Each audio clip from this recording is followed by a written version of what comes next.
शराब तो भाजपा नहीं आती तब भी चालू होता है। शराब चालू करना तो एक तरह से सरकार की मजबूरी हो गई है। जिस तरह से खजाना खाली हो गया है राज्य का, और 10वां साल है ये नशाबंदी का, और हर साल 20,000 करोड़ रुपए का राजस्व का घाटा हो रहा है। सुनील सिंह और इनके अनुसार बिहार में शराब चालू हो चुका है। मतलब ये कि सरकार बीजेपी का, मतलब मुख्यमंत्री बीजेपी का हो या ना हो, बिहार में शराब तो चालू होना ही था, क्योंकि ये समय की मांग है और सरकार की मजबूरी है कि जो ये मैनिफेस्टो में लेकर आए हैं उसे पूरा नहीं कर पाएंगे जब तक जो रेवेन्यू का स्रोत है उसको नहीं बढ़ाएंगे इनके अनुसार। अब ये बात तो इनके ऊपर भी लागू होता है, क्योंकि बिहार में देखिए सत्ता में ये भी रह चुके हैं, नीतीश कुमार के साथ खड़े रह चुके हैं, और उस समय इनको बहुत अच्छा लगता था शराबबंदी। खैर हम इस पे चर्चा करने नहीं आए। सवाल ये है कि क्या वाकई सरकार की अब मजबूरी है? सरकारी खजाना खाली हो चुका है, फ्री का रेबड़ी बांटते बांटते सरकारी खजाना खाली हो चुका है। अब सरकार की मजबूरी है कि सरकार शराबबंदी हटाए, रेवेन्यू का स्रोत बढ़ाए। तो इसमें कोई दो राय नहीं है कि सरकार को जो मैनिफेस्टो में कहा गया है सरकार की तरफ से, सरकार को उसे पूरा करने में ही हालत खराब है। यहां तक कि नेता प्रतिपक्ष ये भी सवाल उठा चुके हैं कि जो वेतन है विधायकों का वो नहीं दिया गया है। मतलब सरकारी खजाना खाली है, इसमें सच्चाई भी है। और कुछ योजना जिस तरह से बिहार में कटौती की जा रही है, छंटनी की जा रही है, यह स्पष्ट बताता है कि सरकार की फटी पड़ी है योजनाओं को पूरा करने में, और उस योजना को पूरा करने के लिए पैसे तो चाहिए। और ये विपक्ष में भले हैं, लेकिन सरकार की जो हालात है वो तो देखेंगे ही, समझेंगे ही, क्योंकि सदन में बैठते हैं। तो सवाल ये है कि क्या वाकई बिहार में शराबबंदी खत्म होने वाली है? समीक्षा में क्या कुछ आने वाला है? समीक्षा तो होना तय है, इतना तो आप समझ सकते हैं। और समीक्षा में पुलिस वाले के ऊपर भी समीक्षा होना तय है कि पुलिस वाले जो थाना इंचार्ज रह चुके हैं उनकी क्या गतिविधि रही है, कितनी संपत्ति का बढ़ोतरी हुआ है, ये सब कुछ समीक्षा में लगभग तय है।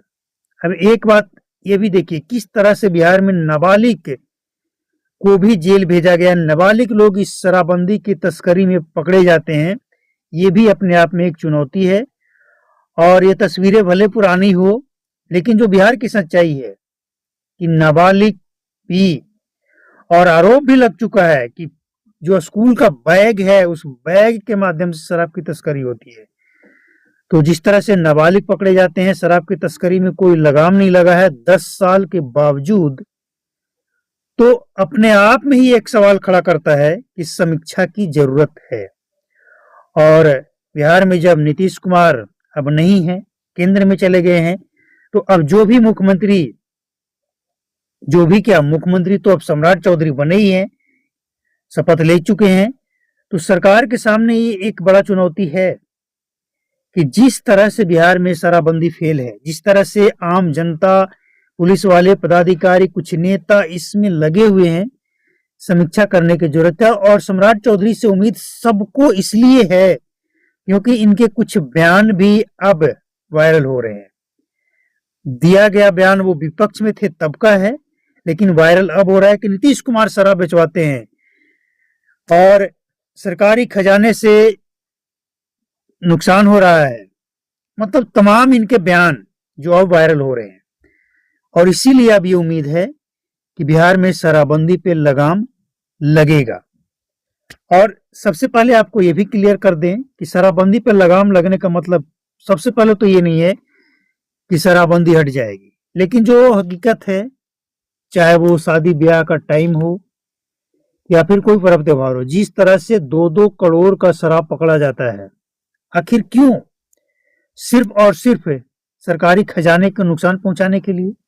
और अगर सरकारी खजाने को ही नुकसान पहुंचाना है शराब बंद करके, तो इससे बिहार का भला कभी नहीं होगा, कभी नहीं होगा, क्योंकि ये एक दिमाग का काम कर रहा है जो अंदर ही अंदर सरकारी खजाने को खोखला कर रहा है। शराब बेचने में बेचने वाले मालामाल हो रहे हैं। कई शहरों में फ्लैट खरीद रहे हैं और पीने वाले लोग कंगाल इसलिए हो रहे हैं क्योंकि नकली शराब अब बिहार में बनाई जा रही है। तो नकली शराब के शिकार हो रहे हैं लोग, अपनी जान भी गंवा रहे हैं, पैसे भी ज्यादा खर्च कर रहे हैं, लेकिन इसकी गारंटी नहीं है कि वो असली है नकली है। पुलिस वाले तो इसमें लगे हुए हैं ही। तो इन तमाम चीजों पे एकदम मिल बैठकर सत्ताधारी, विपक्ष, कुछ एक्सपर्ट और पब्लिक का फीडबैक, इन सबको मिलाकर देखा जाए, समीक्षा किया जाए कि आखिर इस तस्करी को रोकने का क्या उपाय है, कैसे इस पे लगाम लगाया जा सकता है, कैसे 10 साल के बावजूद इस पे कोई कमी नहीं आया है। नकली और जहरीली ओरिजिनल ब्रांड का लेबल लगा हुआ है, बोतल है, सब कुछ है, लेकिन उसके अंदर का शराब नकली है। तो इस पे रोक लगना चाहिए, समीक्षा होना चाहिए और जितना जल्द हो उतना